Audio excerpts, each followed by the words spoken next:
Grand Island, Nebraska, December 7th, 1941, 2:47 in the afternoon. The radio crackled, static first, then a voice tight with something that sounded like fear.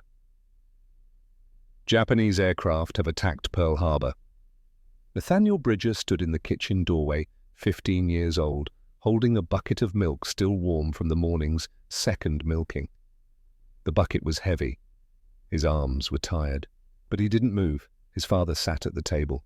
Otto Bridger, 52 years old, grey at the temples, missing his left leg, below the knee since the Meuse-Argonne offensive in 1918. The wooden crutch leaned against the wall behind him. Otto's hands were flat on the table, palms down, fingers spread wide, like he was trying to hold something in place that wanted to move. Outside, snow fell across the Nebraska prairie, silent, endless. The kind of snow that erased the world, multiple ships burning, casualties unknown. This is not a drill. Nate set the bucket down. Milk sloshed over the rim, white on worn floorboards that his grandfather had laid in 1889. The milk spread in a slow pool. Neither of them looked at it. Otto's right hand moved, slowly, reached across the table, turned the radio dial up. President Roosevelt expected to address Congress tomorrow. Declaration of war anticipated. Otto's hand was shaking. Not much, just enough that Nate could see it. His father, who had killed 3 German soldiers with a trench knife in the dark. His father, who had crawled 200 yards with a shattered leg because the medics couldn't reach him. His father, who never raised his voice, never complained, never showed fear about anything. His hand was shaking. "You'll have to go," Otto said. His voice was flat. Empty. Like something had been scooped out of it. Just like I did. Nate looked at his father's hands, farmer's hands, thick knuckles, scars across the palms from barbed wire and machinery, and 23 years of work that started before dawn and ended after dark. Hands that had held a rifle in France. Hands that had come home. "I want to go," Nate said. The words surprised him. Not because they weren't true, because of how true they were. Otto looked up, met his son's eyes for the first time since the broadcast started. "Don't want it too much, Val," he said. "War isn't something to want," but Nate was already wanting it. Already feeling something rise in his chest that felt like purpose, like a door opening in a room he'd been locked in his whole life. Grand Island, Nebraska. Population 19,000, the same faces every day, the same fields, the same conversations about weather and crops, and who was courting who and whether the Cornhuskers would have a good season. Nate had lived here 15 years and already knew what the next 60 would look like. Farming. Marriage to one of 4 girls he'd known since first grade. Children. Work. Silence. The slow accumulation of years until he was his father, sitting at this same table listening to another war on another radio. Unless. "The Bridgers aren't cowards," Nate said. Otto's jaw tightened. Something flickered behind his eyes. Pain, maybe, or pride, or the memory of what proving you weren't a coward actually cost. "No," Otto said quietly, we're not." The radio kept talking, ships burning, men dying, the Pacific on fire. Nate stared at the spilled milk spreading across the floor, white against dark wood, like clouds on dark water, like smoke. He was going to go. The only question was how soon. Grand Island, Nebraska. January 14th, 1942. 9 o'clock in the morning. The Army recruiting office occupied the back half of a hardware store on Locust Street. There was a poster in the window, Uncle Sam pointing, "I want you." The poster was crooked. Someone had taped it up in a hurry and never straightened it. Nate stood on the sidewalk for 3 minutes before he went in. He was wearing his Sunday clothes, dark wool pants that were half an inch too short because he'd grown 2 inches since last spring, white shirt buttoned to the collar, His father's tie dark blue with a thin grey stripe. His church shoes polished that morning until he could see his reflection in the leather. He'd left the house at 7. Told his father he was going into town to see about work at the grain elevator. Otto had nodded. Hadn't asked questions. Otto never asked questions. The door had a bell. It rang when Nate pushed it open. Inside the hardware store smelled like machine oil and sawdust and the particular staleness of a place that didn't get much business in January. 3 aisles of tools and nails and rope. A counter at the back with a cash register that looked like it was older than the building. Behind the counter, a door. It was open. Through it, Nate could see a desk, a filing cabinet, a man in uniform, Sergeant Hayes, 41 years old, thick neck, short grey hair, eyes that looked at Nate the way a farmer looks at a horse he might buy, evaluating, measuring, calculating value. "Help you, son." Nate walked to the doorway, stopped. His mouth was dry. "I want to enlist." Hayes leaned back in his chair. It creaked. He didn't smile. "How old are you?" 18. "Me." The lie came out smooth. Nate had practiced it. 18, born February 12, 1924. He'd said it to himself in the mirror that morning until it sounded true. Hayes stared at him for 5 seconds, then 10. Nate didn't look away. He was 6 feet, 1 inch tall, 170 pounds. His voice had been deep since he was 13. He shaved twice a week, though he didn't really need to, but the razor made him feel older, feel ready. "Birth certificate?" Hayes asked. Nate's heart kicked once, hard. "House fire," Nate said. 1938. Lost everything." Hayes's expression didn't change. He reached into a drawer, pulled out a form, set it on the desk. "That happen a lot around here, house fires." "No, sir." "Convenient timing, though." "Yes, sir." Hayes picked up a pen, clicked it, stared at Nate. "You know what you're signing up for?" "Yes, sir." "No, you don't." Hayes's voice was flat, hard. "You think you do. Every kid who walks through that door thinks he does. But you don't." Nate said nothing. "You're going to see things that'll make you wish you'd stayed on your daddy's farm. You're going to do things that'll wake you up at night when you're 50 years old. And if you're lucky, you'll come home missing a leg, like half the boys from the last war. If you're not lucky, you won't come home at all." "I know that, sir." "No, you don't." Hayes clicked the pen again, looked down at the form. "But you're going anyway, aren't you?" "Yes, sir." Silence. The hardware store was quiet. Somewhere outside, a truck drove past. The engine sound faded. Hayes pushed the form across the desk. "Sign here, and here, and here." Nate signed. His handwriting was neat, careful. He'd practiced that too. When he finished, Hayes took the form back, looked at it, looked at Nate. "You're not 18, Hayes said. Nate's stomach dropped. "But I need numbers to meet my quota. And you're big enough that you probably won't die in the first week of basic training. So I'm going to file this, and you're going to go home. And in 2 weeks, you're going to get a letter telling you where to report." Hayes stood up, held out his hand. Nate shook it. Hayes's grip was hard, calloused. The grip of a man who'd done this before, who'd sent boys to war and watched some of them come back and buried some of them who didn't. "Welcome to the United States Army, Private Bridger." Nate walked out of the hardware store into January sunlight that felt too bright, too clean. The world looked the same as when he'd walked in 20 minutes ago. The same street, the same buildings, the same sky. But everything was different. He was going to war. He was 16 years old, and he'd just lied his way into it. Fort Snelling, Minnesota, June 1943, 16 months later. The classroom was hot. 23 men sitting at desks built for 18. No windows open because opening windows meant security risk. Outside Minnesota, summer humidity thick enough to chew. Inside, the smell of sweat and cigarette smoke and mimeograph ink. Captain Howell stood at the front, 48 years old, thin, wire-rimmed glasses, voice like a man who'd spent 20 years teaching college before the war and hadn't quite figured out how to stop. The Japanese language, Howell said, is not just difficult, it is fundamentally alien to the Western mind. 3 writing systems, kanji, hiragana, katakana, each serving different functions, each requiring years of study to master, he wrote on the blackboard.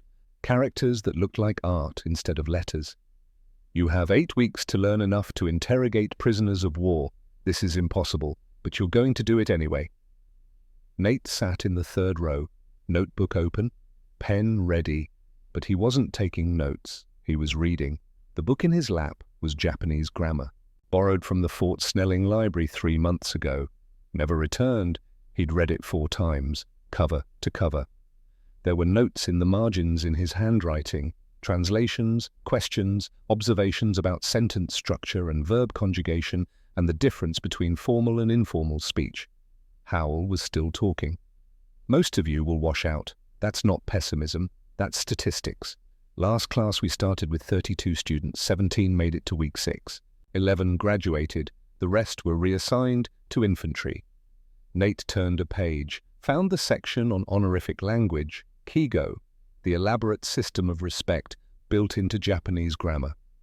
Different words for the same thing depending on who you were talking to. Their status relative to yours. The social context of the conversation. It made sense to Nate. More sense than English, which seemed sloppy, imprecise. A language that didn't care about the distance between people. Private Bridger. Nate looked up. Howell was staring at him. The classroom was silent. What are you reading? Nate closed the book, held it up so Howell could see the cover. Hiragana to kanji, a structural approach to written Japanese. Someone laughed, quick, nervous, cut off. Howell walked down the aisle, stopped at Nate's desk, held out his hand. Nate gave him the book. Howell flipped through it. Saw the notes in the margins, the underlining, the dog-eared pages. Where did you get this? Library, sir. When? March, sir. Howell looked at Nate, then at the book, then back at Nate. You've been teaching yourself Japanese for 3 months. Yes, sir. Started 2 years ago, actually, in Nebraska, but the library there only had 1 book. The classroom was completely silent now. 22 men staring at Nate like he'd grown a second head. Howell handed the book back. Stand up. Nate stood. Howell walked to the blackboard, erased the characters he'd written. Wrote new ones. 5 lines of text. No translation. Read this, Howell said. Out loud, in Japanese. Nate looked at the board. The characters were neat, precise, standard hiragana with some kanji mixed in, basic sentence structure, present tense, declarative statements. He read, Watashi wa gunjin desu, watashi wa nihongo o hanashimasu, kore wa muzukashi desu ga hitsuyou desu, were wa kata tame ni kore o manabu hitsuyou ga arimasu. Sora ga wa were no gimu desu. His pronunciation wasn't perfect, but it was close. Close enough that 3 men in the back of the room, Japanese-American Nisei soldiers who spoke it at home, looked at each other with raised eyebrows. Howell's face showed nothing. Translate, he said. I am a soldier. I speak Japanese. This is difficult, but necessary. We must learn this in order to win. It is our duty. Howell stared at him for 10 seconds. How old are you, Private? 18, sir. Me. No, how old are you really? The room held its breath. Nate met Howell's eyes. 17, sir. Someone in the back row whistled, low, impressed. Howell turned back to the blackboard, picked up the eraser. Sit down, Private Bridger. You're going to help me teach this class. Pearl Harbor Territory of Hawaii, June 8, 1944. The office was small, 1 desk, 2 filing cabinets, A window that looked out at the harbor where oil still leaked from the Arizona 3 years after she went down. Thin rainbow slicks on blue water, beautiful in a way that made you sick if you thought about what it meant. Captain Ellsworth Crane sat behind the desk. 42 years old, Oklahoma accent softened by 15 years of teaching high school history before he enlisted. Grey hair at the temples, glasses that slid down his nose when he leaned forward. Nate stood at attention. "At ease, Lieutenant?" Nate relaxed, slightly. He'd been promoted 3 weeks ago. Lieutenant Bars still felt foreign on his collar. Crane pulled a folder from the filing cabinet. Set it on the desk. Opened it. "You're 18 years old." "17, sir." Crane looked up, blinked once. "Your file says 18. I lied when I enlisted. I was 15, almost 16. I'm 17 now, 18 in February." Crane leaned back in his chair, studied Nate with the expression of a man who'd taught high school long enough to recognize when a student was telling the truth. "Does anyone else know this? Sergeant Hayes in Grand Island, Captain Howell at Fort Snelling, you now, sir. Why are you telling me?" "Because you're going to ask me to do something important. And I don't want you to find out later that I lied about my age and decide you can't trust me about other things." Silence. Outside, a ship's horn sounded, low, mournful. Crane took off his glasses, cleaned them with a handkerchief, put them back on. "You speak Japanese?" "Yes, sir." "How well?" "Well enough to interrogate prisoners. Not well enough to pass for native." "How did you learn?" "Books. Library in Grand Island had one. Fort Snelling had more. I'm good with languages, sir." "Always have been." Crane nodded slowly. "I taught history for 15 years. 11th grade, American history and world history. Before that, I was going to be a professor. Got my master's degree from the University of Oklahoma in 1926. Met my wife there. We were going to have kids, build a life." He paused, looked out the window at the oil slicks. "She died in 1940.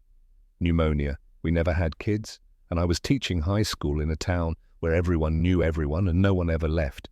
So when the war started, I enlisted, because there was nothing left in Oklahoma except memories. I'm sorry, sir." "Don't be. I'm telling you this because I need you to understand something. I don't have kids. I don't have family. What I have is work. And the work I do here matters more than anything I ever did in 15 years of teaching teenagers who didn't care about the Treaty of Versailles." Crane opened the folder again. "You're going to interrogate Japanese prisoners of war. POWs from Saipan start arriving tomorrow. Your job is to extract military intelligence, troop movements, unit designations, command structure, equipment, morale." "Yes, sir. But there's another job, a more important one." Crane pulled a single sheet of paper from the folder, turned it around so Nate could read it. It was a list, names, ranks, units, 11 Japanese soldiers, all captured at Saipan between June 15th and June 22nd. "These men," Crane said, "all said the same thing during initial processing. They said they didn't surrender. They said they were too weak to commit suicide when American forces overran their positions. They said they failed their duty. That's standard, sir. Bushido code. Death before dishonor." "I know that, but listen to how they said it." Crane pulled out another sheet. Transcripts, direct quotes translated from Japanese. "I should have died. I wanted to die, but I was too weak. That's Private Yamamoto, age 19. The Americans will torture us. They will eat us. I have failed my family. That's Corporal Aito, age 22. My mother told me never to surrender. She said Americans are devils. I have shamed her. That's Private First Class Sato, age 20. Crane looked up. "Do you hear it?" "Sir, they actually believe it. They actually think we're going to torture them, eat them. They're not saying it as propaganda. They're not saying it to resist interrogation. They believe it. Down to their bones. They believe we're monsters." Nate said nothing. "So here's the second job," Crane said. "Find out how deep that belief goes. Find out if it can be broken, because if we can break their propaganda, we can save lives, theirs and ours. He closed the folder. And Lieutenant, you're 17 years old. That makes you the youngest officer in this unit. Some people are going to think you're too young for this work. Prove them wrong. Yes, sir. Crane stood, held out his hand. Nate shook it. 3 rules, Crane said.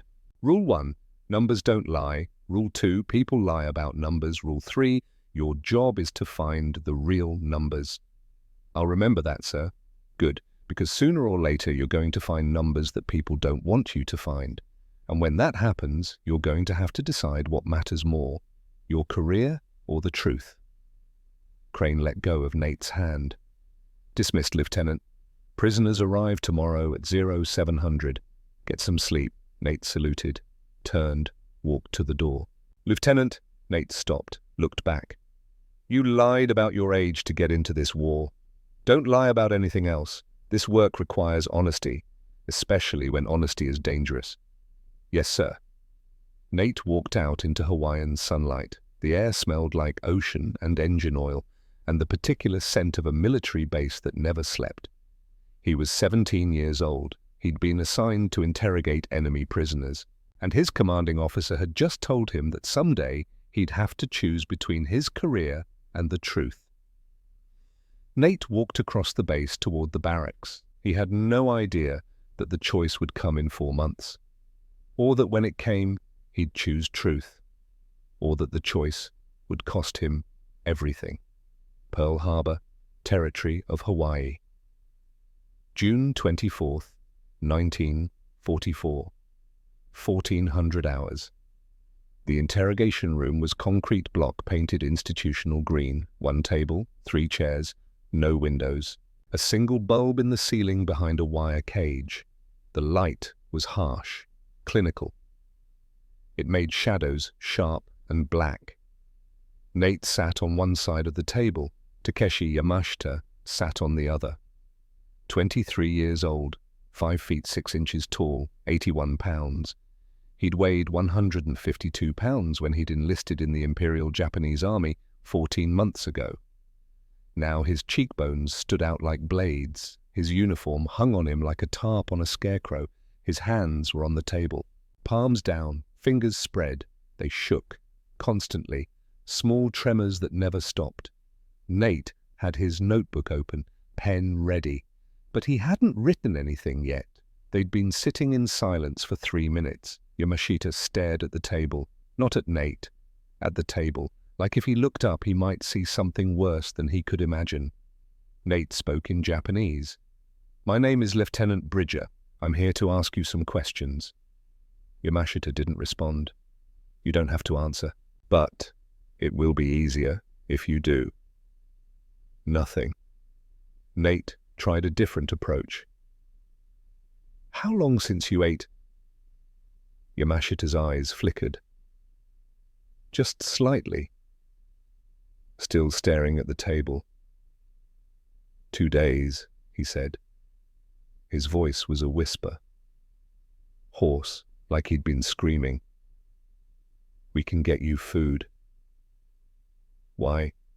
Because you're hungry. No. Yamashita looked up for the first time. His eyes were dark, hollow, old. Why would you feed me? I am your enemy. You should kill me. Nate set down his pen. We don't kill prisoners. Yes, you do. Everyone knows. Americans torture prisoners, eat them, cut off their fingers, burn them alive. Who told you that? Everyone. Teachers, officers, radio, newspapers, my mother. Yamashita's hands shook harder. She told me before I left. She said if Americans capture me, I should kill myself. Death is better than what they will do. Your mother said that. Yes, she cried when she said it, but she meant it. Nate leaned back in his chair, felt something cold settle in his chest. We don't do those things, he said. You're lying. No. Then why did everyone tell me you would? The question hung in the air between them, honest, direct. The question of a man who'd believed something his whole life and was now watching it break apart. Because, Nate said slowly, your government lied to you. Yamashita stared at him, breathing shallow, quick. Why would they lie? So you'd keep fighting, so you wouldn't surrender. Because if you knew we'd feed you and give you medical care and send you home when the war ended, you might choose to live instead of choosing to die. That's... Yamashita stopped, swallowed. That's not possible. It's true. No, it can't be. My mother wouldn't lie. Your mother believed what she was told, just like you did. She was lied to first. Then she told you because she thought it was true. Yamashita's breathing got faster, shallower. His hands pressed flat against the table like he was trying to hold something down. If that's true, he said, then everything I believed, was a lie, yes. Silence. Yamashita's shoulders started shaking. Then his chest. Then his whole body. He wasn't crying. Not yet. But something was breaking inside him. Something fundamental, the framework his whole world had been built on. Nate stood up, walked to the door, knocked twice. A Marine guard opened it. Get Doctor. Gaines, Nate said. Tell him I need food for a prisoner. Something easy. Eggs, toast, and bacon if he has it. The Marine left. Nate sat back down. Yamashita was staring at him. You're really going to feed me? Yes. Why? Because you're hungry, and because I want you to see that what you were told about us was wrong. And then you'll torture me. No. Kill me. No. Then what? Then, Nate said, you'll eat, and you'll sleep, and tomorrow we'll talk again. And eventually, when the war is over, you'll go home. Yamashita's face crumpled. Now he was crying. I can't go home. I surrendered. I'm dead to my family. Dead to my country. I have no home. You're not dead. You're alive. That's what matters. No. Death would have been better. Death would have been honorable. The door opened. Dr. Fletcher Gaines walked in, 50 years old, Montana rancher before the war, 6'3", hands like dinner plates, voice like gravel in a bucket. He set a tray on the table, 2 strips of bacon, 1 scrambled egg, 1 piece of toast, a glass of water. The smell filled the room. Salt, smoke, fat. The smell of food cooked with care instead of desperation. Yamashita stared at the tray. I can't. You can, Gaines said. His Japanese was broken, heavily accented, but understandable. Eat slow, small bites, stomach is weak. He walked out, closed the door. Nate and Yamashita sat alone. The bacon was still steaming. Yamashita reached out, slowly. His hand shook so badly he could barely hold the fork. He cut a small piece of bacon, lifted it to his mouth, stopped. You eat first, he said. Prove it's not poison. Nate reached across the table, took a piece of toast, bit into it, chewed, swallowed. Not poisoned, Yamashita put the bacon in his mouth. His eyes closed. For 5 seconds he didn't move, didn't chew, just held it on his tongue. Then he started to chew, slowly. The bacon crunched, then melted. The fat coated his throat. The salt hit his system like electricity. The smoke flavor, the sweetness underneath the texture of something made with abundance instead of scarcity.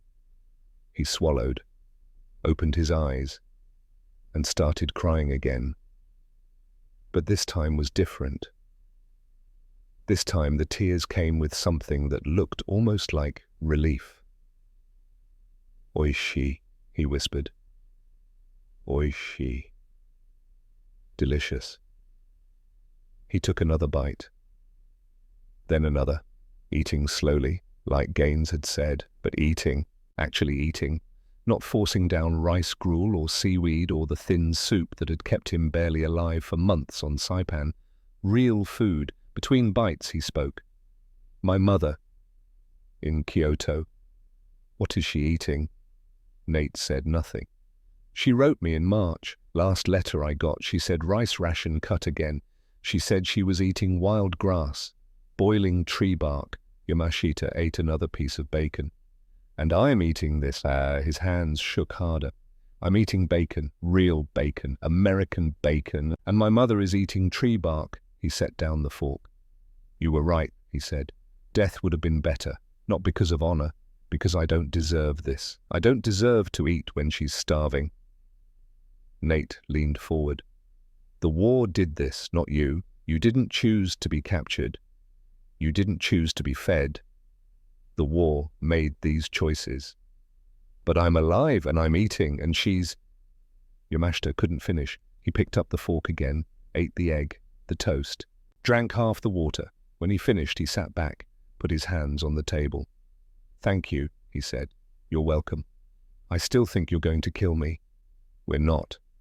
My mother will think I'm dead anyway. She'll never know I survived. Maybe someday you can tell her. Yamashita shook his head.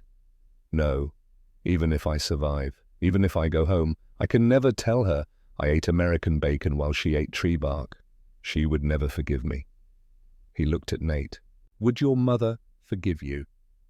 Nate thought about Nebraska, about his father sitting at the kitchen table listening to the radio, about the farm that barely produced enough to survive even in good years, about the neighbors who'd lost sons at Guadalcanal and Tarawa and a dozen other places whose names Nate couldn't pronounce. I don't know, Nate said. Then you understand. Yamashita stood up, swayed slightly, steadied himself. I'll answer your questions tomorrow. Unit designations, equipment, whatever you want, because you fed me and because I'm starting to think everything I believed was a lie. He walked to the door, knocked. The Marine guard opened it. Yamashita turned back.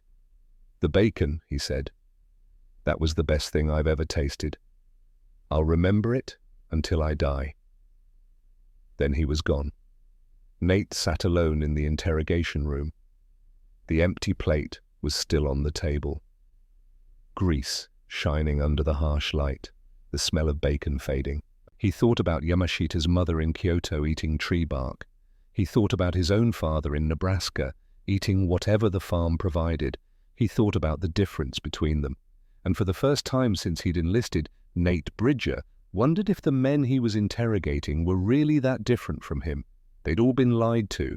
They'd all believed the lies, and now some of them were eating bacon while their mothers starved, and some of them were dead.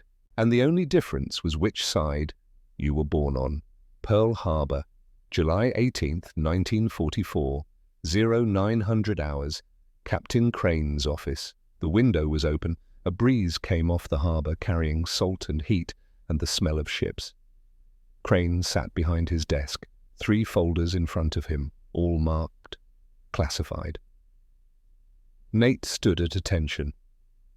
At ease, Lieutenant. Nate relaxed.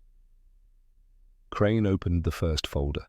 You've interrogated 43 prisoners in the last month. Your reports are thorough, detailed, useful. You're doing good work. Thank you, sir. But I didn't call you here to compliment you. Crane opened the second folder. I'm going to show you something. After you see it, you can't unsee it. You understand? Yes, sir. Crane pulled out a document, 15 pages, typed, single-spaced, stamped on every page. Top secret, eyes only. He turned it around so Nate could read the title. Assessment of American Carrier Strength in the Pacific Theater, prepared by Captain E. Crane Naval Intelligence Division, July 15, 1944. This, Crane said, is my third report on American carrier production. I wrote the first one in August 1942, the second in February 1944. This is the third and final. He flipped to page 7, a table, numbers in neat columns. We tell the Japanese we have 4 carriers in the Pacific, maybe 5. Crane's finger moved down the page. We tell our own commanders the same thing, 4, maybe 5. His finger stopped on a number. Shi. This is how many Essex-class fleet carriers we actually have operational right now. 17 plus 9 Independence-class light carriers, 26 total. He looked up at Nate. The Japanese think we have 4 or 5. We actually have 26. Do you understand what that means? It means we're winning, sir. No, it means we've already won. The Japanese just don't know it yet. Crane flipped to the last page. More numbers, projections. By December 1944, we'll have 19 Essex-class carriers. By June 1945-24, the Japanese have 4 carriers operational right now. By December, they'll have 2. By June 1945, if the war lasts that long, they'll have 0. He closed the folder. The mathematics are absolute. They cannot win. The war is over. They just haven't surrendered yet. Nate stared at the folder. "Why are you telling me this, sir?" Crane opened the 3rd folder, pulled out a single sheet of paper. It was a distribution list. 8 names, all senior officers, admiral, Navy minister, chiefs of staff. This report has been classified above top secret. It was sent to 8 officers, only 8. They read it, they filed it, and they did nothing. Sir, they didn't share it with field commanders, they didn't adjust strategy, they didn't attempt negotiation. They read a report that said the war is mathematically unwinnable by Japan, and they buried it. Crane's voice was flat, empty. The voice of a man who'd seen something break that he didn't think could break. "Do you know what's happening in 4 months?" "Sir, Operation Olympic, the invasion of Japan. We're going to land 1 million men on Kyushu. The casualty estimates are 500,000 Americans, 2 million Japanese, military and civilian." He tapped the folder. "Those deaths are unnecessary. If these 8 officers had shared this report, if they'd told field commanders the real numbers, if they'd used it as leverage for negotiation, the war could end tomorrow." "Why don't they?" "Because no one wants to be the one who admits we're winning so decisively that continued fighting serves no purpose. No one wants to be the one who suggests negotiation. No one wants to be blamed for not achieving unconditional surrender." Crane stood, walked to the window, looked out at the harbor. "I'm 42 years old. I don't have kids. I don't have family. When this war ends, I'm going back to Oklahoma to teach high school history to teenagers who don't care. That's my future." He turned around. "But you're 17. You have 60 years ahead of you, maybe more. You're going to live in the world we're building right now, and I need you to know something." He walked back to the desk, pulled out a manila envelope. Sealed. His handwriting on the front. "Lieutenant Nathaniel Bridger, open only in event of my death." "I have a bad heart," Crane said. "Rheumatic fever when I was 12. The doctors said I'd be lucky to make 40. I'm 42. I'm living on borrowed time." He held out the envelope. "If I die before this war ends, you open this. Inside is a copy of all 3 reports, the ones from 1942 and 1944, and this one. It's the only copy that exists outside the 8 officers who buried them." Nate took the envelope. It was heavier than he expected. "Why me, sir?" "Because you told me you lied about your age, which means you value truth more than career advancement. And because in 43 interrogations you've never once dehumanized the men you're questioning. You see them as human beings who were lied to, just like we were lied to." Crane sat down. "Someday you're going to have to choose, career or truth, silence or speaking up, survival or doing what's right." He pointed at the envelope. "When that choice comes, remember this: one person telling the truth is worth more than 1,000 people staying silent. Truth lives longer than we do. We die, but truth becomes history. And history is the only thing that matters." Nate stared at the envelope. "What do you want me to do with this?" "If I'm alive when the war ends, burn it. If I'm dead, use your judgment. But understand this: the moment you open that envelope, you become responsible for what's inside, and people will punish you for knowing things they wanted to keep hidden." "I understand, sir." "No, you don't, but you will." Crane opened a drawer, pulled out 2 glasses and a bottle of whiskey, poured 2 fingers in each glass. He handed one to Nate.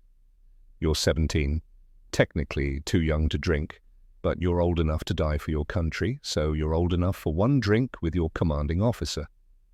They raised their glasses. "To truth," Crane said. "To truth," Nate repeated. They drank. The whiskey burned. Nate walked out of Crane's office holding the envelope. He had no idea that Crane would be dead in 3 months, or that he would open the envelope in a tent in the Philippines while ships burned in the harbor. or that the choice Crane warned him about would come exactly when Crane said it would, and when it came, Nate Bridger would choose truth. And the choice would cost him everything, but that was still 4 months away. For now, he walked back to his barracks in Hawaiian sunlight, carrying a sealed envelope that contained the truth 8 men had decided no one else should know. The envelope felt like it weighed 1,000 pounds. It felt like responsibility. It felt like the future. Leyte, Gulf, Philippines. October 26, 1944, 0630 hours. The beach was a graveyard. Nate stood at the edge of the water where the tide brought in what the sea didn't want, bodies mostly. Japanese sailors from ships that had gone down during the battle 2 days ago. Some were burned, some were intact, all were dead. The morning light was clean. Too clean, the kind of light that made everything sharp and visible and impossible to look away from. 100 yards down the beach, American soldiers were dragging bodies above the high tide line, stacking them, preparing for burial or identification or whatever protocol said you did with enemy dead when there were too many to count individually. Nate counted anyway. He always counted. 183 bodies on this section of beach alone. That was in the first 200 yards. The beach stretched for miles. The smell was gasoline and salt water and death. The particular sweetness of human bodies breaking down in tropical heat. Nate had smelled it before, at Saipan, at Tinian, but never this much. Never this concentrated. Behind him, the temporary POW processing center was a cluster of tents on higher ground, 50 yards inland, far enough from the beach that the prisoners couldn't see the bodies, close enough that they could smell them. Nate turned away from the water. A jeep was coming up the beach road, marine driver, 2 guards in the back. Between them, a Japanese sailor. The jeep stopped. The guards pulled the prisoner out. He could barely stand. Nate walked over. The prisoner was young, 19, maybe 20, 5 feet 5 inches tall, 74 pounds according to the initial processing sheet Nate had read that morning. He'd weighed 138 pounds when he enlisted, 64 pounds lost. Burns covered 40% of his body, left arm, left side of his face, neck. The burns were treated now, bandaged, but Nate could see the edges, red, weeping. The kind of burns that came from standing too close to burning fuel oil. The prisoner's name was Hiroshi Nakamura, 19 years old, sailor 2nd class, assigned to the battleship Musashi.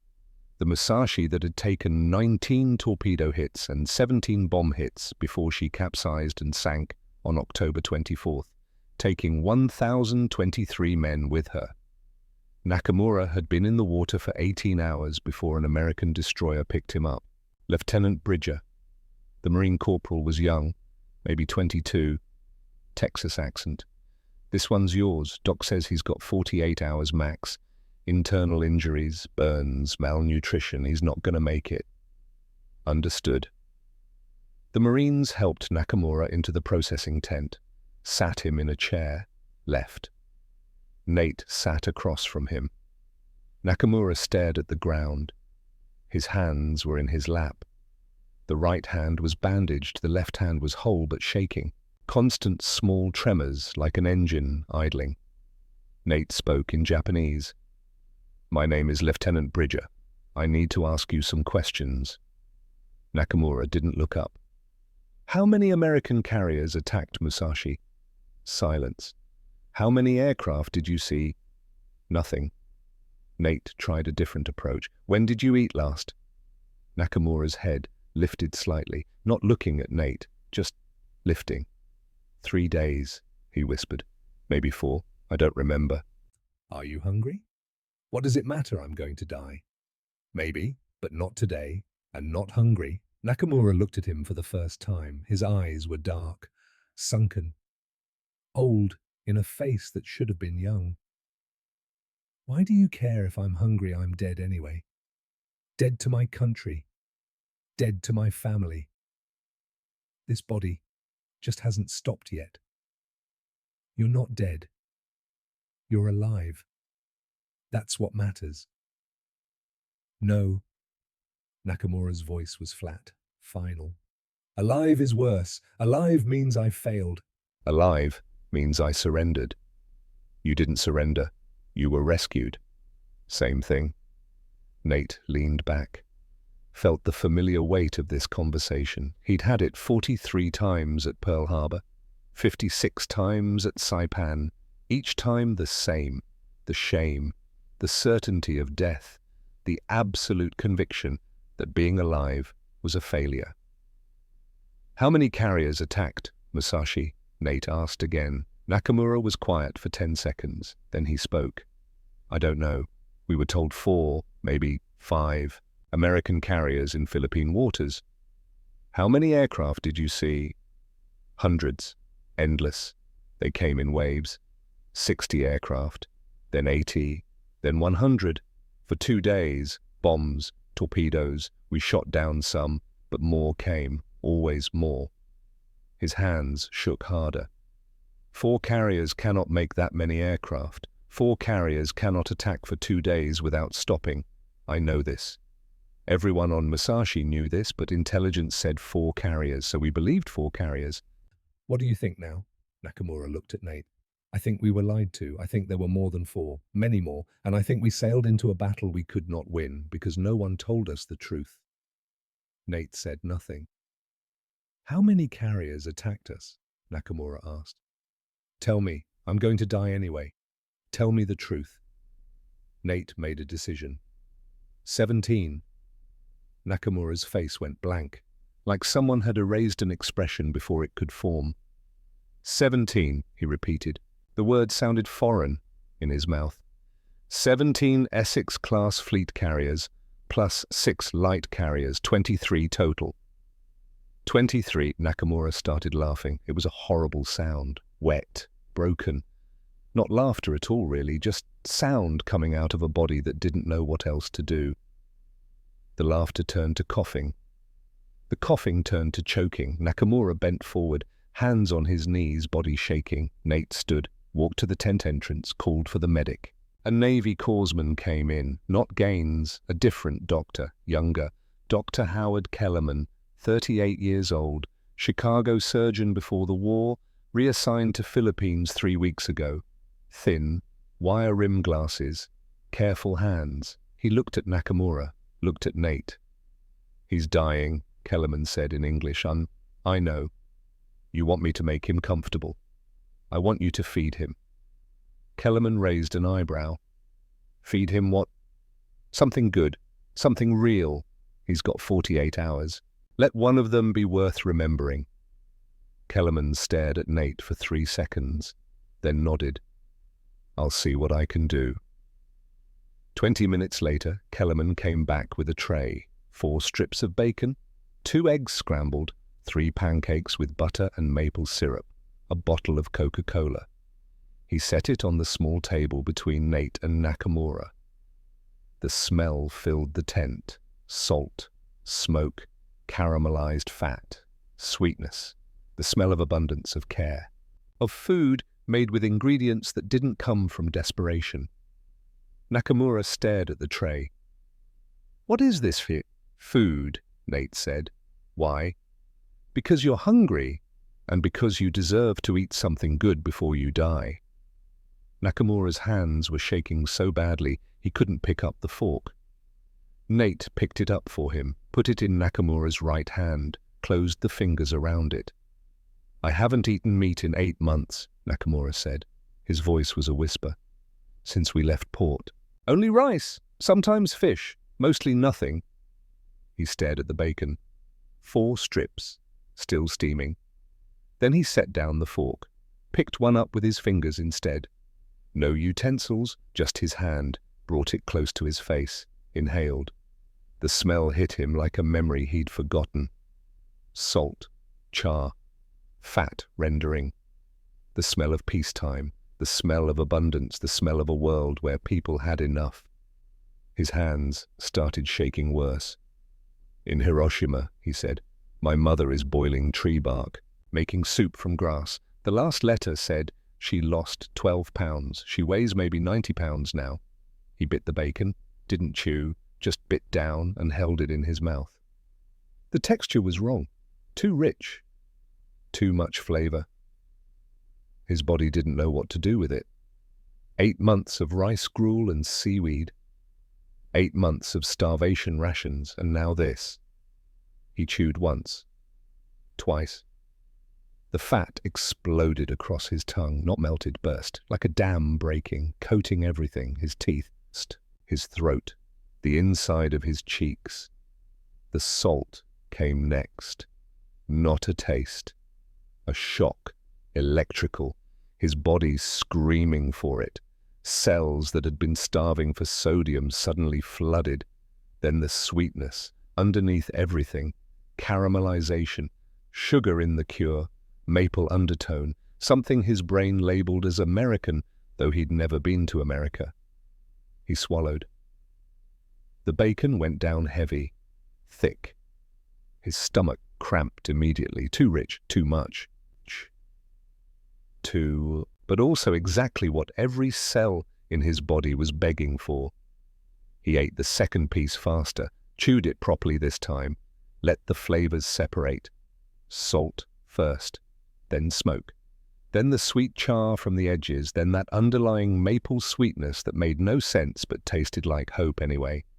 Third piece he didn't chew at all, just let it sit on his tongue, melting, disappearing, like it had never been real, like he'd dreamed it, like when he died in 2 days this would be the last good thing he remembered. Fourth piece he held in his hand, stared at it, started crying. "This is wrong," he said. She's eating bark, I'm eating this. This is wrong. But he ate it anyway, because he was alive, and alive people eat, even when they don't deserve to. When the bacon was gone, he started on the eggs. They were soft, creamy, cooked with butter, salt and pepper. Simple, perfect. Each bite made his stomach hurt and his body sing at the same time. He ate half, stopped, looked at the plate.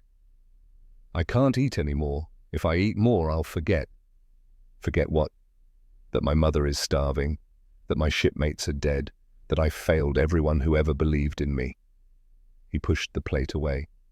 "But I'll remember the bacon until I die. However long that is. 2 days, 2 hours.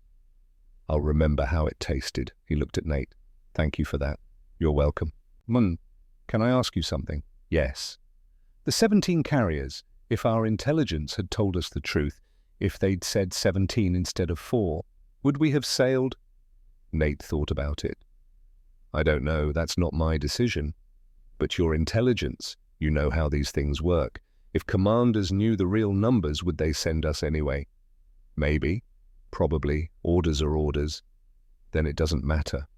"What doesn't matter?" "Well, the truth, the lies. 17 carriers or 4, we would have sailed anyway, and died anyway, and it would have been meaningless anyway." Nakamura stood up, swayed, caught himself on the chair. "I'll answer your questions tomorrow. If I'm alive, unit strength, equipment, whatever you want. Because you fed me bacon, and because I think you're the only person who's told me the truth since I left Japan." He walked to the tent entrance, stopped. "That Coca-Cola, can I take it with me?" "Yes." Nakamura picked up the bottle, held it like it was made of glass, which it was, but he held it like it was more than that, like it was proof that somewhere in the world people had enough sugar and enough time and enough peace to make something that served no purpose except to taste good. "Thank you, Lieutenant." Then he was gone. Nate sat alone in the tent. The plate was still there. 2 eggs uneaten. 3 pancakes untouched, the maple syrup pooling. Kellerman came back in. He didn't eat it all. No. Why not? Guilt. He's eating bacon while his mother eats tree bark. He couldn't finish. Kellerman looked at the plate, then at Nate. "You told him about the 17 carriers, didn't you?" "Yes. That's classified." "I know. They'll court-martial you if anyone finds out." "I know that too." Kellerman picked up the plate, stood there, holding it. "For what it's worth, I think you did the right thing." "Why?" "Because he's dying, and he deserved to die knowing the truth." Kellerman walked out. Nate sat in the tent for another 10 minutes. Outside, he could hear the sounds of the camp, trucks, voices, the distant sound of aircraft overhead. Inside, he could still smell the bacon. And he thought about Nakamura's question. Would they have sailed anyway? Probably. But at least they would have sailed knowing the odds. At least they would have died with truth instead of lies.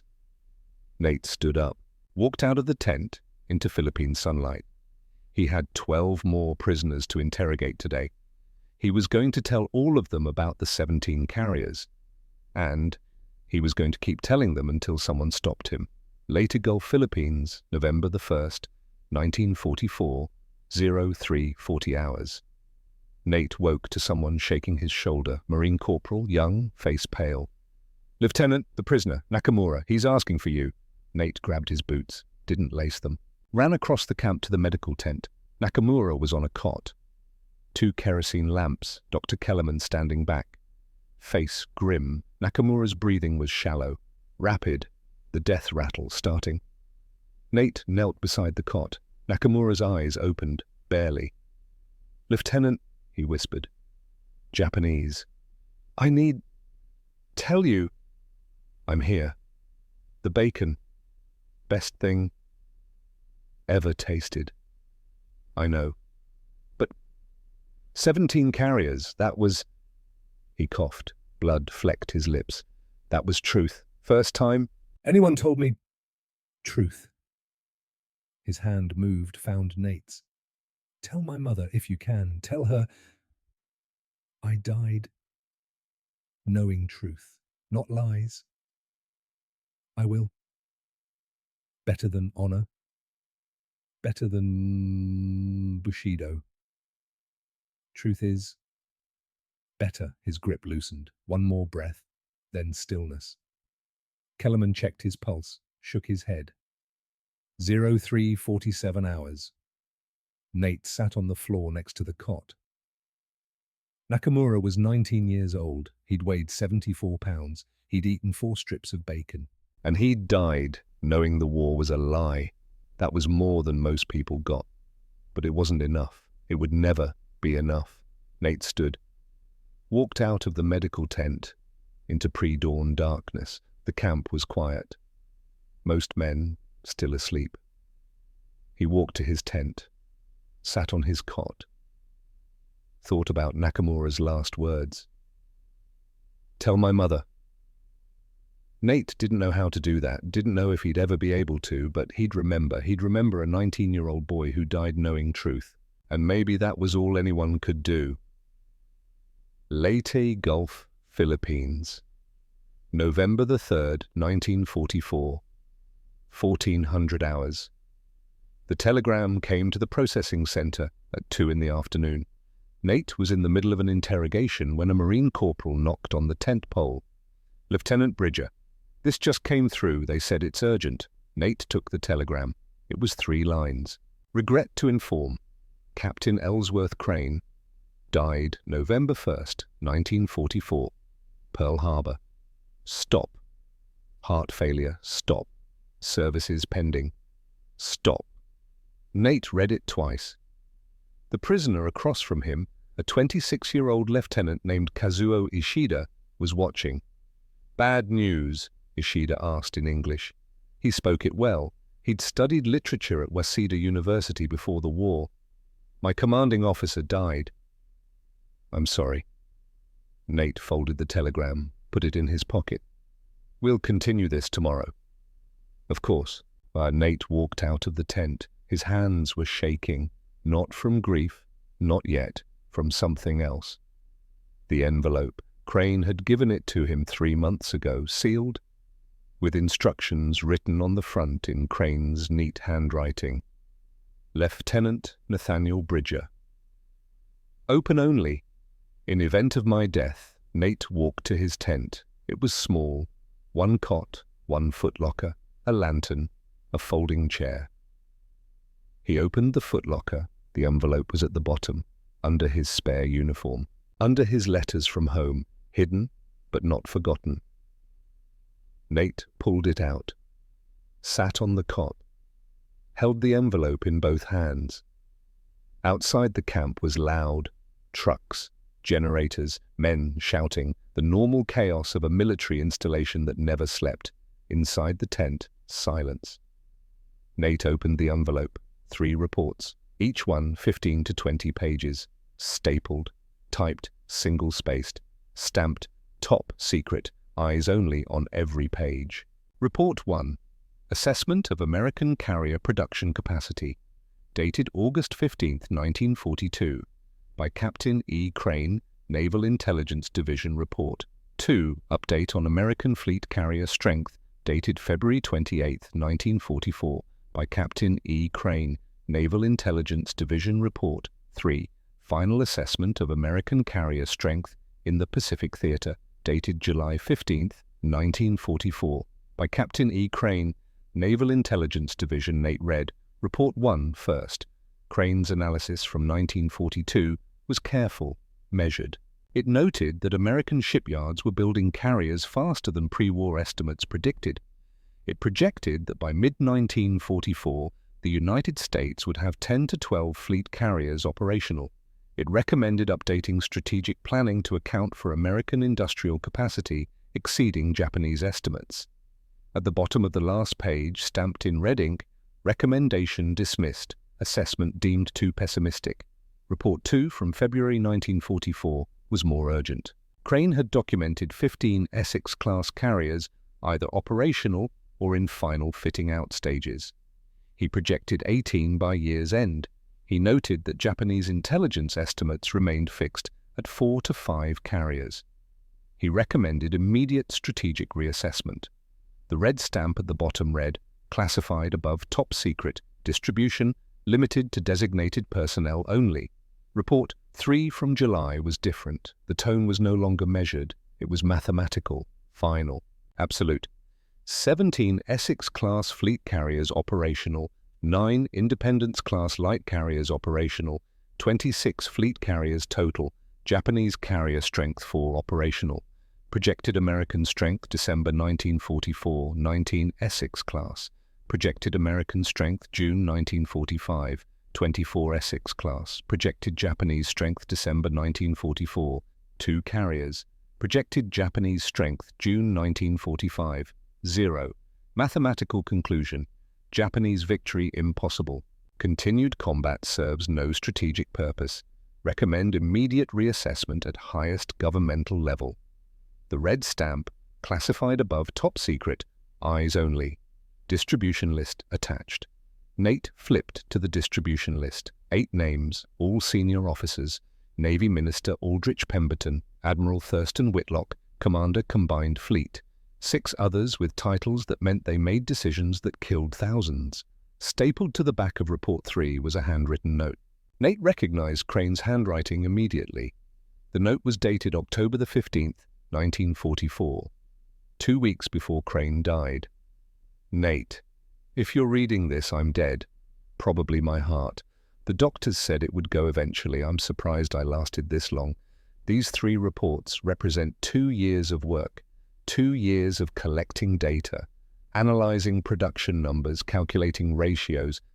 The math is simple. The Japanese cannot win. The war is over. They just haven't surrendered yet. I sent these reports to 8 officers, 8 men who have the authority to end this war tomorrow if they wanted to. They read them, they filed them, they did nothing. Why? Because ending the war requires someone to accept responsibility for starting it. The Navy blames the Army blames the Navy.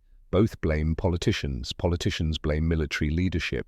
No one can admit defeat because no one can afford to be blamed. So men keep dying, Japanese and American. They die in battles that serve no strategic purpose. They die because the truth is classified and field commanders fight blind. You've been telling POWs about the 17 carriers. Don't think I didn't know. You're not as subtle as you think, and you're going to get caught. When you do, they'll court-martial you, probably convict you, definitely punish you, but you'll sleep better than the 8 men who read these reports and did nothing. One person telling the truth is worth more than 1,000 people staying silent. Truth lives longer than we do. We die, but truth becomes history. Do what you think is right. I trust your judgment. Nate read the note 3 times. Then he sat on the cot in silence. Outside, the sun was setting. Golden light slanted through the tent flaps. The sounds of the camp were softer now. Dinner being prepared. Men settling in for the night. Nate thought about Nakamura. If they'd told us 17 carriers instead of 4, would we have sailed anyway? Probably, but they would have known. They would have died with truth instead of lies. Nate folded the reports, put them back in the envelope, made a decision. Tomorrow he would tell Ishida about the reports, and the day after he would tell the next prisoner, and the day after that the next. He would tell every prisoner who asked, every man who wanted to know why they were dying. Because Crane was right. Truth mattered more than career, more than safety, more than silence. And if they court-martialed him for it, at least he'd know he'd done something that mattered. Leyte, Gulf, Philippines, November 8th, 1944, 0900 hours. Lieutenant Kazuo Ishida sat across from Nate in the interrogation tent. Ishida was different from the other prisoners. Older, 26, educated, he'd been a naval officer not enlisted, he spoke English fluently. He asked questions instead of just answering them. "You've been telling prisoners about the 17 carriers," Ishida said. It wasn't a question. Nate didn't deny it. "Yes." "Why?" "Because you deserve to know the truth. We're the enemy. You're human beings who were lied to, same as us." Ishida leaned back in his chair, studied Nate with dark, intelligent eyes. "Your superiors know you're doing this." "Not yet." "They will. Someone will report you. And when they do, you'll be punished." "I know." "Then why do it?" Nate pulled out the envelope, set it on the table between them. "My commanding officer died 5 days ago. Before he died, he gave me this. 3 intelligence reports documenting American carrier strength. All 3 were classified. All 3 were buried. The men who should have seen them never did. And because they didn't, thousands of people died who didn't have to." Ishida looked at the envelope but didn't touch it. "What do you want from me?" "I want you to survive this war. Go home. Tell people what happened. Tell them you were lied to. Tell them we were lied to. Tell them the war could have ended but didn't because people chose silence over truth. No one will listen." "Maybe not, but at least you'll have said it." Ishida was quiet for a long time. Then he spoke. "I had a teacher at Waseda, Professor Taniguchi. He taught comparative literature, Shakespeare, Goethe, Dostoevsky. He said the purpose of literature was to make people see truth they didn't want to see." Ishida looked at the envelope. "He was arrested in 1940, thought crimes. They said he was teaching dangerous ideas. He died in prison 6 months later." "I'm sorry?" "Don't be. He knew what would happen. He taught anyway, because he believed truth mattered more than safety." Ishida reached across the table, touched the envelope with one finger. "If I survive, if I go home, I'll tell them. Not because I think it will change anything, but because Professor Taniguchi would want me to." The tent flap opened. A Marine lieutenant walked in, young, 23 maybe, clean uniform, expression that said he'd been sent to do something he didn't want to do. "Lieutenant Bridger," Nate stood. "Yes." "You're ordered to report to the Provost Marshal immediately. There's been a complaint filed against you." Nate felt something cold settle in his chest. "What's the complaint?" "Disclosure of classified intelligence to enemy prisoners." Ishida stood up slowly. "This is my fault," he said in English. "I asked questions," he answered. "It was interrogation. That's his job." The Marine lieutenant didn't look at Ishida. "That's not my call to make, sir. Lieutenant Bridger, you need to come with me now." Nate picked up the envelope, looked at Ishida. "Remember what I said. Survive. Go home. Tell the truth. I will." Nate walked out of the tent into November sunlight. The Marine lieutenant led him across the camp to a larger tent with MPs standing guard. Inside, 3 officers sat behind a folding table. Colonel Hargrove, 48 years old, Judge Advocate General's call, the expression of a man who'd prosecuted 100 cases and won 95 of them. 2 other officers, majors both in their 30s, both with notebooks open. "Lieutenant Bridger," Hargrove said, "you're being investigated for violation of security protocols, specifically disclosure of classified intelligence to enemy prisoners of war. Do you understand the charges?" "Yes, sir." "Do you have anything to say in your defense?" Nate set the envelope on the table. "I have this." Hargrove picked it up, looked at the writing on the front, opened it, pulled out the 3 reports. Read the first page of Report 3. His expression didn't change. "Where did you get this?" "Captain Ellsworth Crane gave it to me before he died, with instructions to open it in the event of his death. These reports are classified above top secret." "Yes, sir." "Did Captain Crane have authorization to share them with you?" "I don't know, sir." "Did you have authorization to share the contents with enemy prisoners?" "No, sir." "Then you admit you violated security protocols." "I admit I told prisoners the truth about American carrier strength. I don't consider truth a security violation." One of the majors looked up from his notebook. Hargrove set down the reports. "The truth is, whatever is classified as the truth, Lieutenant. You don't get to decide that." "With respect, sir, neither do 8 officers who bury reports that could save lives." "That's not your concern. It is when men die because of it." Hargrove stood up. "You're being charged with disclosure of classified intelligence to the enemy. That's treason, Lieutenant. The penalty is death by firing squad. Do you understand that?" "Yes, sir." "Do you have anything else to say?" Nate thought about Crane, about Nakamura eating bacon while his mother ate tree bark, about Yamashita crying because the propaganda had been broken, about Ishida promising to tell the truth. "I did what Captain Crane taught me to do. I found the real numbers, and I told people who deserved to know. Even though it violated orders, Hargrove sat back down.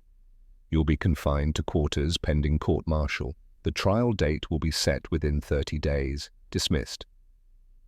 2 MPs escorted Nate out. As he walked across the camp toward the tent that would be his cell, Nate looked up at the sky, clear, blue. The kind of sky that made you think the world was clean and simple and easy. But it wasn't. The world was complicated. And truth was dangerous, and he'd just chosen truth anyway. Fort Mason, San Francisco. December 18th, 1944. Court-martial proceedings. The courtroom was a converted warehouse. Temporary, utilitarian, rows of chairs, a table for the prosecution, a table for the defense. 3 officers behind a raised platform serving as judges. Nate sat at the defense table wearing dress uniform. No attorney, he'd refused one, said he'd defend himself. The lead judge was a Navy captain, 52 years old, 28 years of service. Name was Morrison, no relation to anyone Nate knew. "Lieutenant Bridger, you're charged with unauthorized disclosure of classified intelligence to enemy combatants. How do you plead?" "Guilty." Morrison blinked. "You understand that plea carries a potential death sentence?" "Yes, sir." "And you're pleading guilty anyway." "I did what I'm charged with doing. I told Japanese prisoners about American carrier strength. I did it deliberately. I'd do it again." Colonel Hargrove stood. "The prosecution rests, Your Honor. The defendant has confessed." Morrison looked at Nate. "Do you have anything to say in your defense?" Nate stood. "I have evidence. Captain Crane's 3 intelligence reports. They document 2 years of warnings that were ignored. Thousands of people died because these reports were classified instead of acted on. That's not relevant to your charges. It's relevant to why I disclosed the information.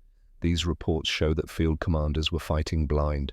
Japanese commanders were fighting blind. Everyone was fighting blind except 8 officers who read these reports and buried them." Morrison's expression tightened. "You're saying superior officers suppressed intelligence. I'm saying the reports were classified above top secret and not distributed to people who needed them. That's a serious accusation. It's documented in Captain Crane's distribution list. 8 recipients, all senior officers, 0 field commanders." Well, the courtroom was silent. Morrison looked at Hargrove. "Colonel, did you review these reports during your investigation?" "Yes, Your Honor." "Are they authentic?" "They appear to be." Are Lieutenant Bridger's claims accurate? Were they distributed only to senior officers? Hargrove hesitated. According to the distribution list, yes. Morrison leaned back. I'm going to recess this proceeding for 24 hours. I want to review these reports myself. Court is adjourned. The gavel came down. Nate sat back down. He'd expected immediate conviction, expected sentencing within the hour. Instead, they were reviewing evidence. Maybe truth mattered after all. Fort Mason, San Francisco, December 19th, 1944, 1,000 hours. The courtroom doors opened. Everyone stood. The three judges entered. Morrison was carrying Crane's reports. Everyone sat. Morrison set the reports on the bench in front of him. I've reviewed Captain Crane's intelligence assessments. I've also made inquiries with Naval Intelligence Division. I've confirmed that these reports were in fact classified above top secret and distributed to exactly 8 officers as listed. He paused. I've also confirmed that field commanders in the Pacific were never briefed on the actual number of American carriers operational in their theater. The courtroom was completely silent.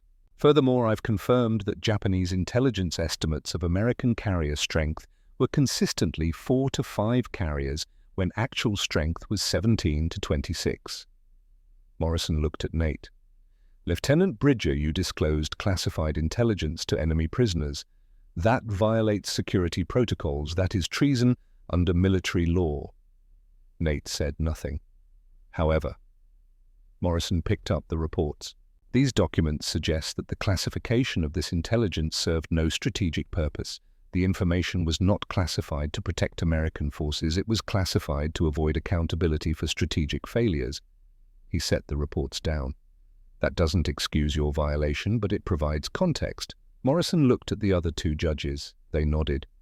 Lieutenant Bridger, this court finds you guilty of unauthorized disclosure of classified intelligence.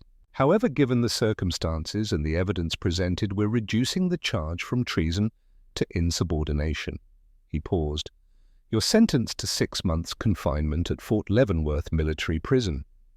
Following your sentence, you'll receive a dishonorable discharge from the United States Army. You'll forfeit all rank and benefits. Morrison's voice softened slightly. For what it's worth, Lieutenant, I think you did the right thing for the wrong reasons. Truth matters. But so does chain of command. You could have brought these concerns to proper authorities instead of taking matters into your own hands. With respect, Sir Captain Crane tried that for 2 years. No one listened. Maybe someone would have listened to you. Maybe, but men were dying while I waited to find out. Morrison nodded slowly. Sentence will begin immediately. Dismissed. 2 MPS escorted Nate out. As he walked through the courtroom, he saw someone sitting in the back row. A Japanese man, civilian clothes, thin, scarred. Their eyes met. The man nodded once. Nate recognized him. Ishida. He'd survived. Made it to America somehow. Was here to witness. Nate nodded back. Then he was out the door. Into December sunlight. 6 months in prison. Then discharged. But he'd told the truth. And Ishida was alive to remember it. That was enough. Grand Island, Nebraska, February 14th, 1946. The train pulled into the station at 4 in the afternoon. Nate stepped off onto the platform carrying everything he owned in a canvas duffel bag. 1 change of clothes, a Bible someone had given him at Fort Leavenworth that he'd never opened, the envelope containing Crane's reports, a dishonorable discharge certificate folded in his pocket. The platform was empty except for 1 man. Otto Bridger stood near the ticket window. 56 years old now, grayer than Nate remembered, thinner. The wooden crutch under his left arm looked more worn, like he'd been using it more, leaning on it harder. They looked at each other across 30 feet of platform. Neither moved for 10 seconds. Then Otto walked forward. Slow, deliberate. The crutch tapping on concrete. He stopped 3 feet away. Studied his son. Nate had left Nebraska in January 1942 at 16 years old. tall but still boyish, eager, ready to prove something. He was coming back at 20 years old, 6 feet 2 inches now, 190 pounds. Face that looked 30, eyes that looked 50. "You're thinner," Otto said. "Prison food isn't good." "No, I expect not." They stood in silence. "I read about the court-martial in the papers," Otto said. "Said you gave secrets to the enemy." I told them the truth. Truth isn't a secret. The army thought different. Yes. Otto shifted his weight on the crutch. "You ashamed?" Nate thought about it. "No." "Good. The Bridgers aren't cowards, and we're not liars. If you told the truth and got punished for it, that's the army's problem, not yours." Something loosened in Nate's chest, something that had been tight for 6 months. "Come on," Otto said. "Joan, your mother's waiting. She made dinner." They walked to the truck, a 1938 Ford. Same one Nate remembered, same rust on the fenders, same cracked windshield. Nate threw his duffel in the back, got in. Otto started the engine. It coughed twice before catching. They drove out of Grand Island toward the farm in silence. Nebraska winter stretched in all directions, flat, colorless, the same as it had always been. But Nate was different. He'd left wanting to escape this place. He was coming back knowing there was nowhere to escape to. The world was the same everywhere. People lied everywhere. People died everywhere. And truth was dangerous everywhere. The truck turned onto the dirt road that led to the farm. Nate looked out the window at fields that had been in his family for 3 generations. He was 20 years old. He'd fought in a war, been court-martialed for telling the truth, spent 6 months in prison. And now he was back where he started. The truck pulled into the yard. His mother was standing on the porch. Nate got out. She walked down the steps, hugged him without saying a word.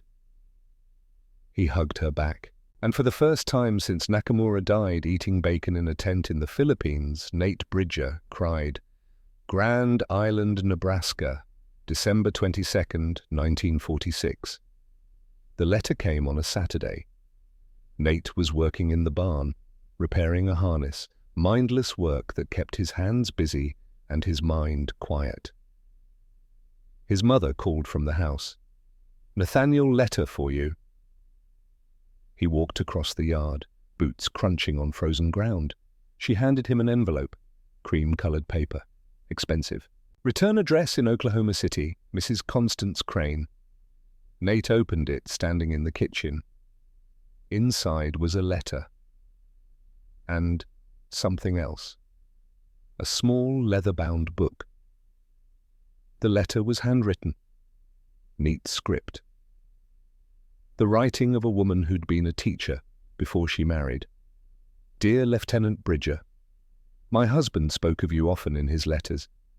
He said you were the best student he'd ever taught. He said you valued truth more than advancement. He said when he died you would carry on his work. Ellsworth passed away November 1st, 1944. His heart, as he always knew it would be, he was 42 years old. We had no children. I am alone now. I'm sending you his personal diary. He kept it from August 1942 until October 1944. The last entry was written 2 weeks before he died. He wanted you to have it. He said you would understand what to do with it. I hope the war treated you as kindly as war can treat anyone. Ellsworth said you were brave. I believe him. With regards, Constance Crane." Nate set the letter down, picked up the diary. It was small, 4 inches by 6 inches, leather cover worn smooth by 2 years of handling, pages dense with Crane's neat handwriting. Nate opened to the first entry. August 15th, 1942. Submitted my first intelligence assessment today. American carrier production is exceeding pre-war estimates by 40%. Projected strength by mid-1944, 10 to 12 fleet carriers. Recommendation update, strategic planning. Response dismissed as too pessimistic.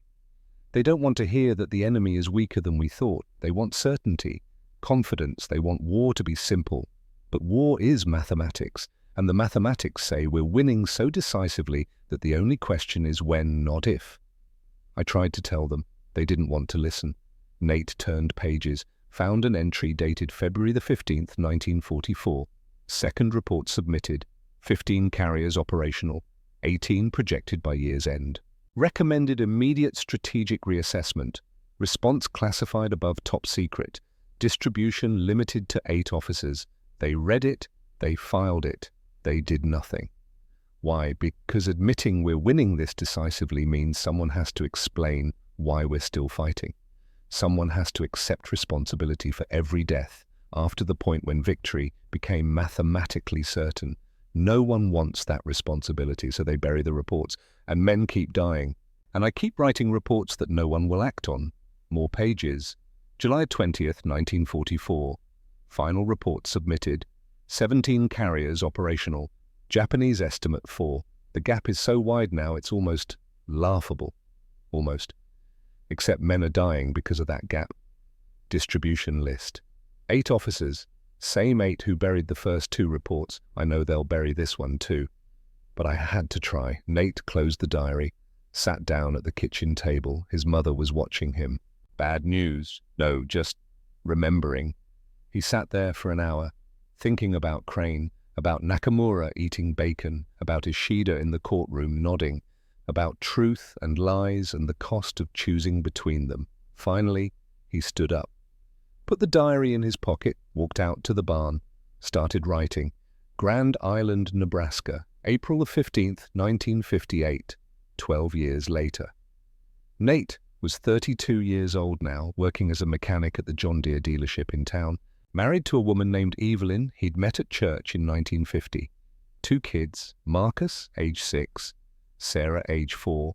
A quiet life, the kind of life that looked like it had always been there and always would be. But then a letter came, international postage, Japanese characters on the envelope, postmarked Hiroshima. Nate opened it at the kitchen table after dinner, while Evelyn washed dishes and the kids played in the next room. Inside was a letter, written in English.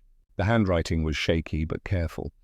Dear Lieutenant Bridger, my name is Fumiko Nakamura.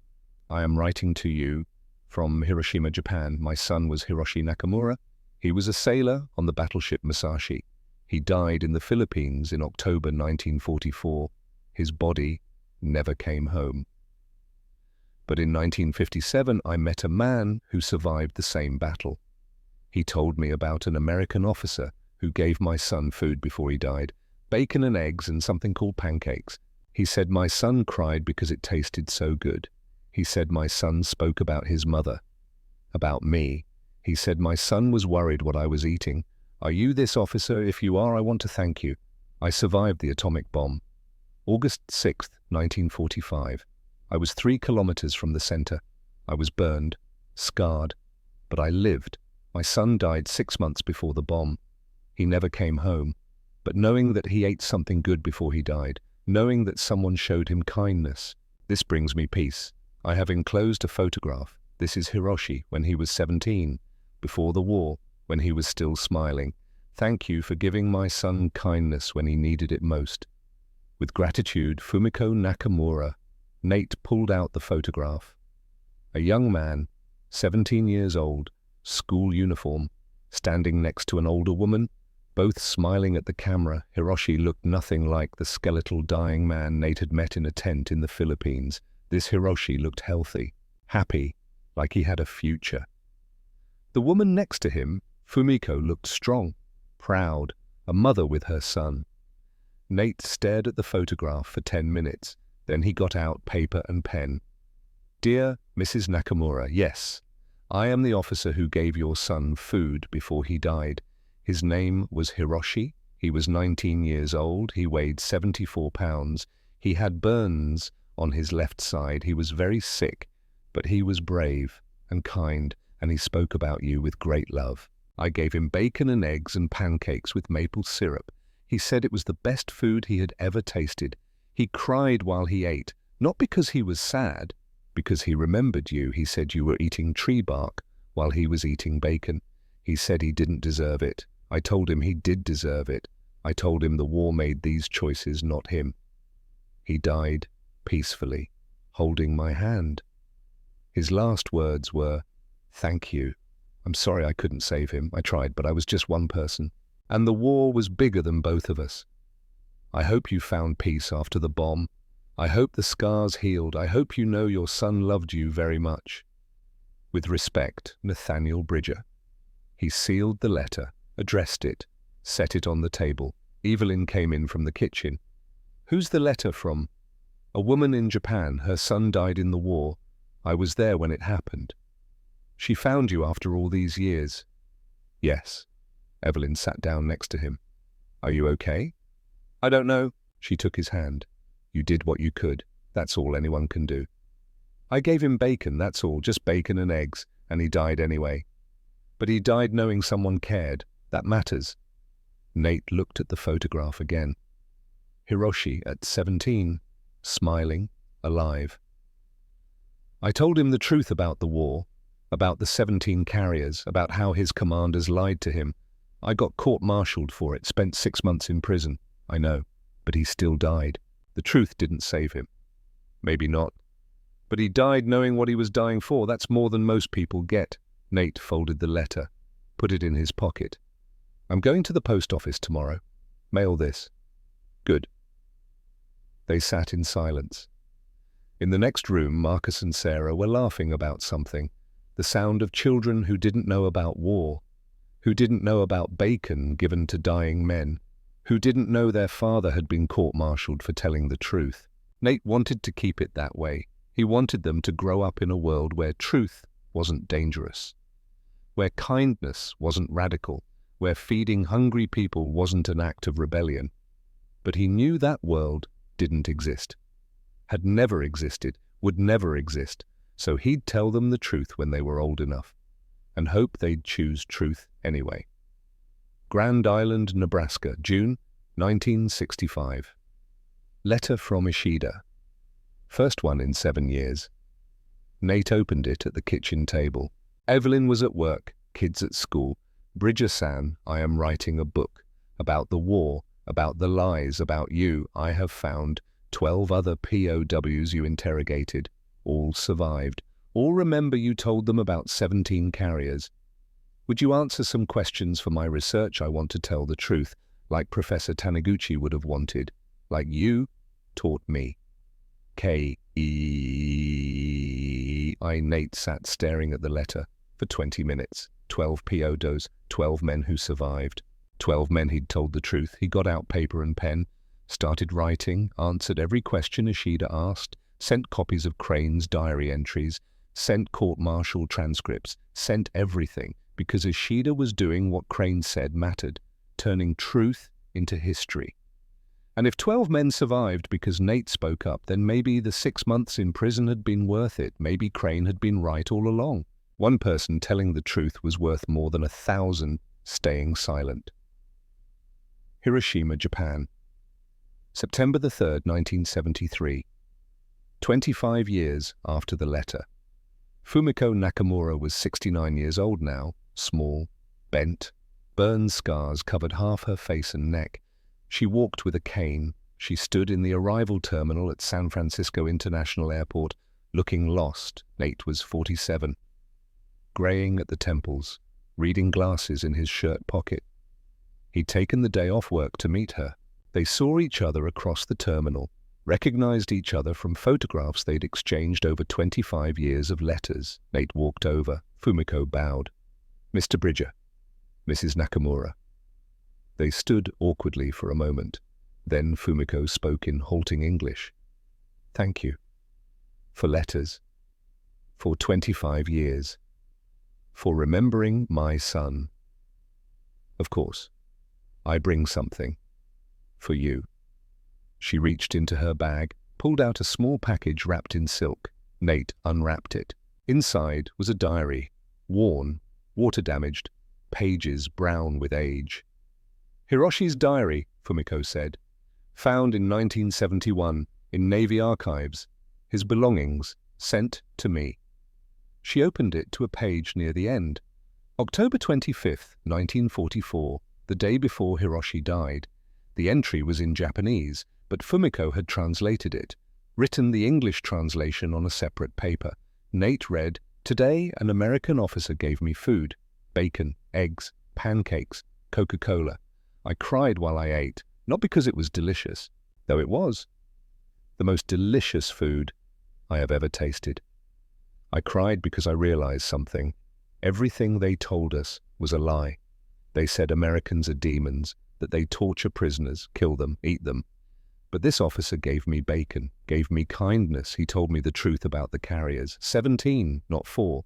We sailed into a battle we could not win because they lied to us. My whole life I believed what they told me, believed my teachers, my officers, my government. All lies. If I survive this war, I will tell everyone. The government lied. The Americans are not demons. They are people, just like us. The real enemy was never America. The real enemy was the lie. I will die tomorrow, or the next day. I am too sick to survive, but I will die knowing the truth. That is better than living with lies. Thank you, Lieutenant Bridger, for showing me truth before I died." Nate's hands were shaking. He read it again. Fumiko was crying. "He understand," she said. "Before he die, he understand." "Yes, because you tell him truth. I just told him what I knew. That save him, not body, but soul, spirit. He die with truth, not lies." She took Nate's hand. "Thank you. Forgive my son peace."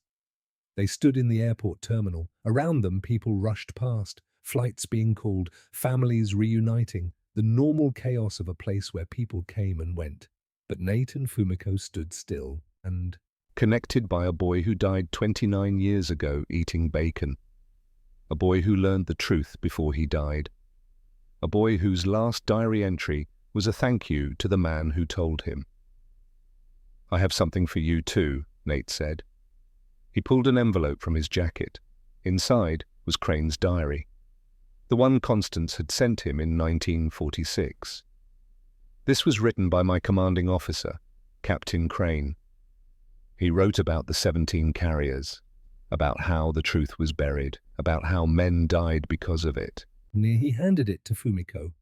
"I want you to have it, because your son deserved to know the truth, and because you deserve to know that he wasn't the only one who was lied to. We all were." Fumiko took the diary, held it carefully. "I read, I understand, I tell people." "Good." They walked out of the airport together. Evelyn was waiting in the parking lot with Marcus and Sarah.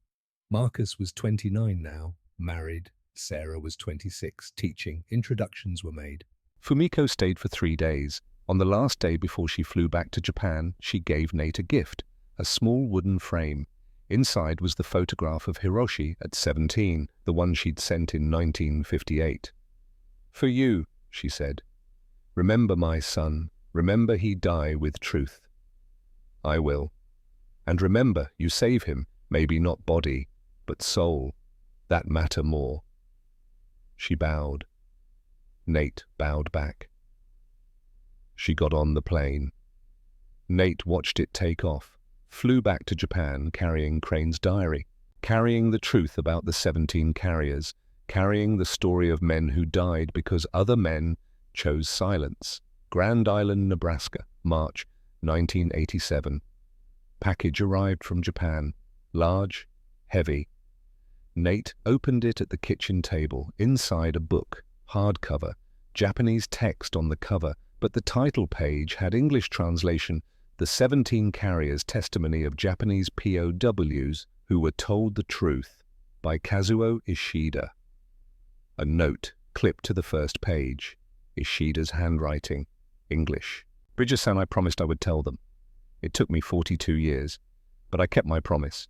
This book contains testimony from 17 Japanese POWs you interrogated, 17 men who survived because you told them the truth. I interviewed them all, found them across Japan.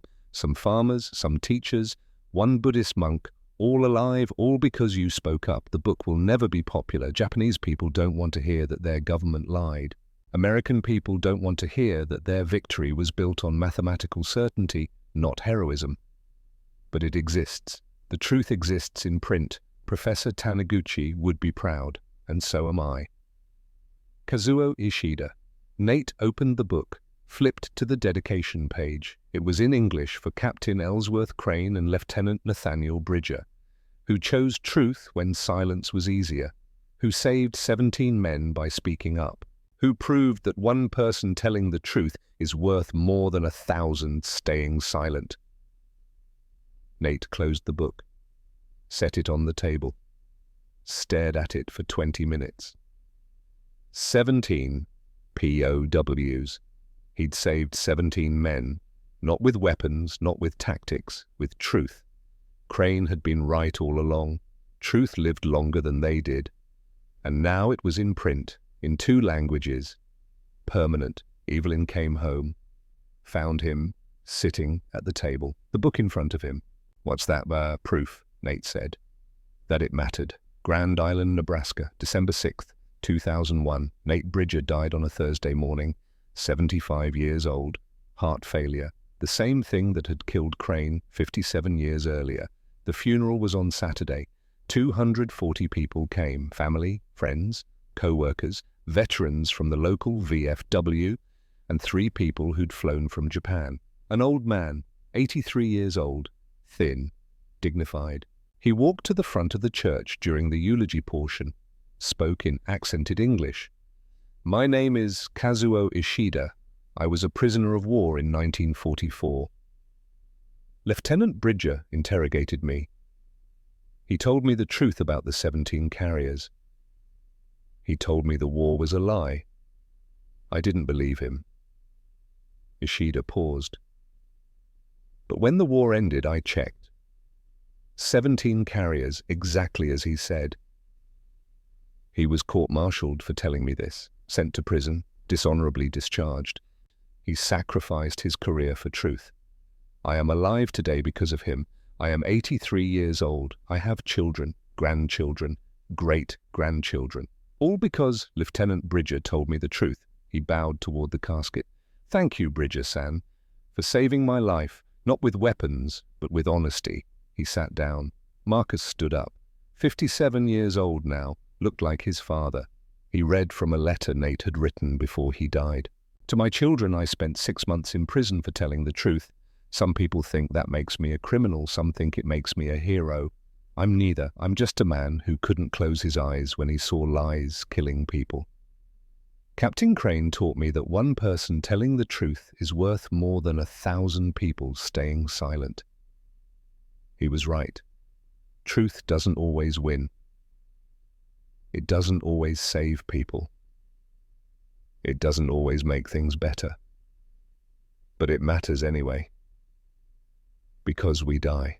But truth becomes history, and history is the only thing that lasts. I told the truth, I was punished for it, but I'd do it again, because 17 people I know of lived because I spoke up. And that's enough. Love, Dad, Marcus. Folded the letter. The service ended. They buried Nate next to Evelyn, who died in 1998. After the burial, Ishida approached Marcus, handed him an envelope.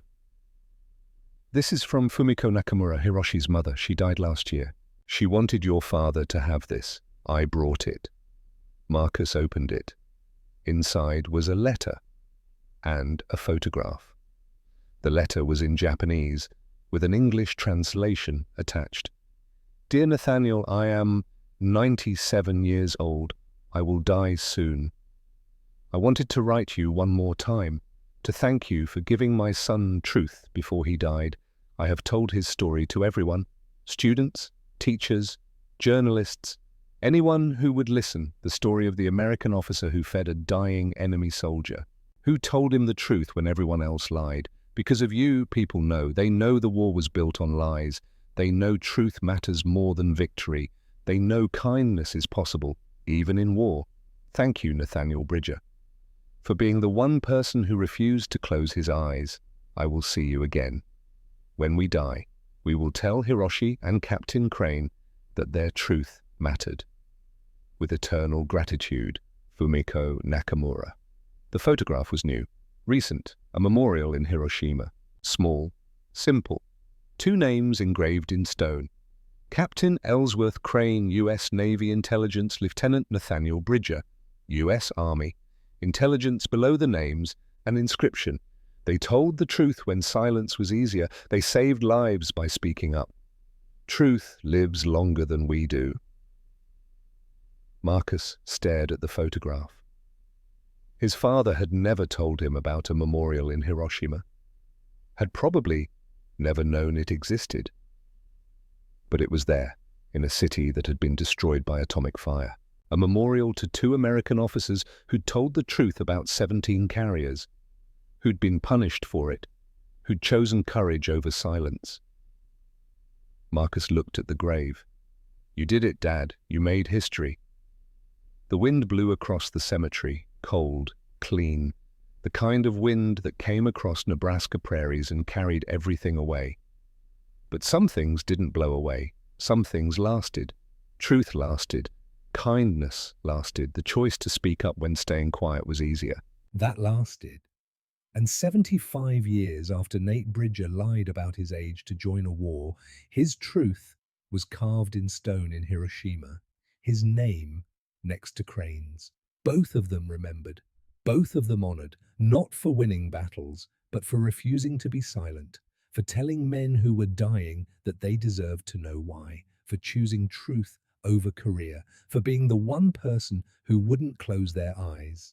That was enough. That was more than enough. That was everything. The reports were declassified in 1995, all 3 of Crane's intelligence assessments. Made public, available to historians, they confirmed everything. Japanese field commanders were never briefed about actual American carrier strength. The war could have ended months earlier if truth had been shared. Thousands died unnecessarily because 8 men chose silence and 1 man chose to speak. Nate Bridger's grave receives flowers every year from families in Japan who know his story, from Ishida's grandchildren, from students who read about the 17 carriers, from people who understand that the most dangerous enemy is not the one you can see. It's the truth you refuse to accept. And the most powerful weapon is not bombs or bullets. It's one person willing to say what everyone else wants to hide. Nate Bridger was that person. At 15 years old, he lied to join a war. At 17, he told the truth and lost everything. At 75, he died knowing his truth had saved 17 lives, and now his name is carved in stone. In Nebraska, in Hiroshima, in history, because truth lives longer than we do, and one person speaking is worth more than 1,000 staying silent.